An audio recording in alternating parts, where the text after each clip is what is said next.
The god of billion-dollar brands, Ryan Reynolds. Companies he co-owns or has sold are valued at 14 billion plus. This is how he does it. This is a thread from Tim J. Carden on X. I've read previous viral threads from him before. He's a great writer. I love his marketing write-ups. And this one's about Ryan Reynolds. I saw Ryan Reynolds speak over the summer. I made a viral video about it. It's gotten, I don't know, like 10, 15 million views or something. I'm going to share that video at the end of this episode. It's Ryan Reynolds talking about how he does his own marketing. But this is the write-up of how Ryan Reynolds makes all of these billion-dollar brands. So if you study Ryan and his success, you would notice he is always on the lookout for opportunities, actively markets the businesses himself, becomes the face of the brand with his goofy personality, creates ads that are one of a kind, moves fast, and follows trends. When Ryan sees a viable opportunity, he takes it.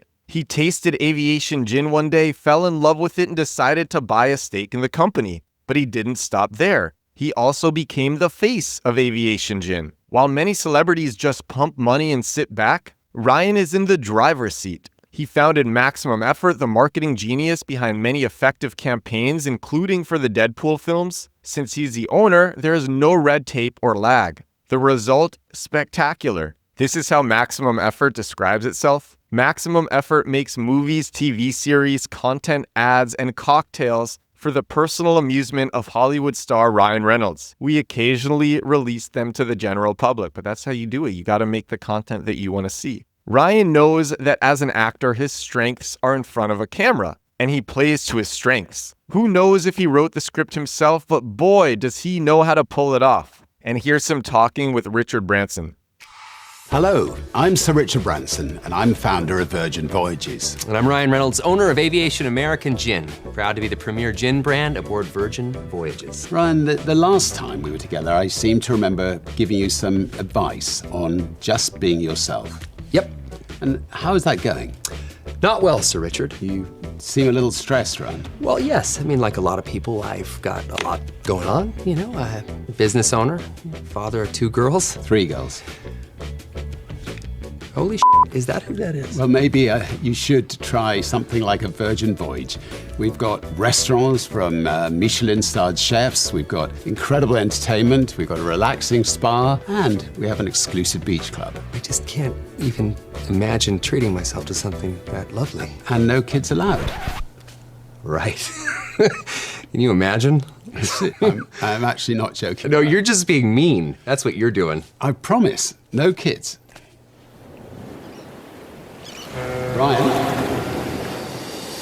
Ryan? Not sure. What Blake season?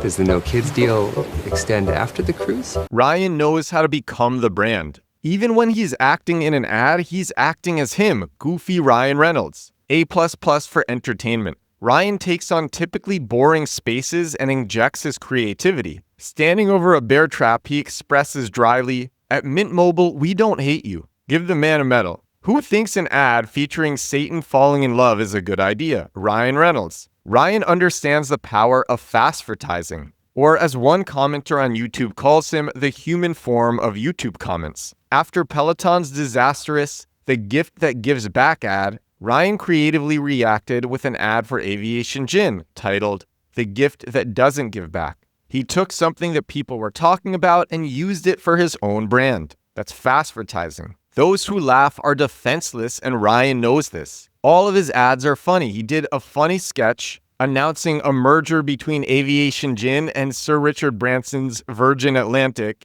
and then it was a joke.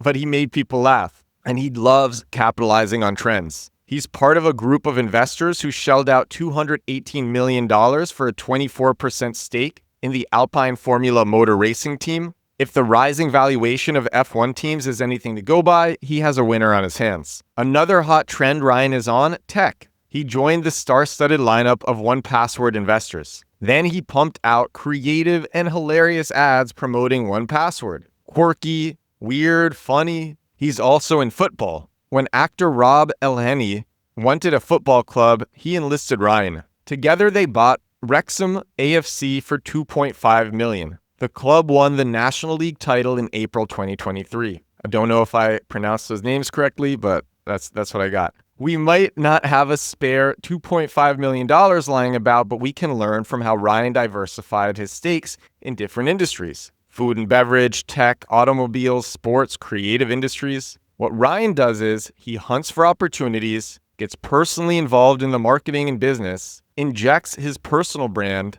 is always on the move, relates his ads to what people are currently talking about, and gives a story to the brand. And this is Edward speaking now. I don't think it's just his name recognition. That's his distribution. Ryan, when I saw him speak, I'm like, wow, this guy really is a great marketer. I said I'm going to share one video. I'm going to share two. I made two videos, one about him talking about fast advertising and another talking about his take just generally on marketing and storytelling. These are the videos I made. Ryan Reynolds' thoughts on marketing are wild. Storytelling is one of the most undervalued tools in scaling businesses. Most of the people in this room have forgotten more about investing money in the last 30 seconds than I will ever know in my entire life. But the thing I will bet on 10 times out of 10 is emotional investment. To me, emotional investment can fortify a business or a brand in really interesting and unique ways. If your brand has an emotional connection with culture, with its audience / consumer, then you have a moat that is kind of around your brand, making it incredibly resilient, something that can inevitably become timeless. Brands that sort of lack an identity or a stance, they're much more vulnerable to the changing financial landscape. You can create something that speaks to a cultural moment, which is something we call fast advertising at our company, which is if you could pounce on a cultural moment, the talk around the proverbial digital water cooler might be that whatever happened in the news 2 days ago. But if you can hijack that moment with your brand, suddenly your brand becomes the digital water cooler conversation. You want people sharing your story. In order for them to share the story of your brand, they want to feel like they have some authorship. It really is a unique way to sort of judo that energy. So the lessons, again, to recap: keeping an eye out for opportunities that he can inject his brand into. He markets the business himself. He's hands-on, which I really appreciate. He makes very creative ads. I think that's so cool. He moves fast. He follows trends. That's something anybody can do, is incorporate a trending topic into your ads and put storytelling into the ads. This also is an example just in how powerful it is to stick with a brand. And that's something that I talk about a lot on this show. I always say the greatest shortcut is the long cut. Because if you focus on building a brand over time, people really underestimate the power that brands have. It is crazy. And if you just commit to everyone wants this short-term success. I said this to a close friend of mine. I can't think of many amazing businesses, with the exception of Facebook, that had crazy product market fit right away, where they're immediately so viral. And even the ones that had that, it still wasn't easy. There were still so many challenges. There were actually, I listened to the 6-hour podcast it was the Acquired podcast talking about the rise of Facebook and of Meta.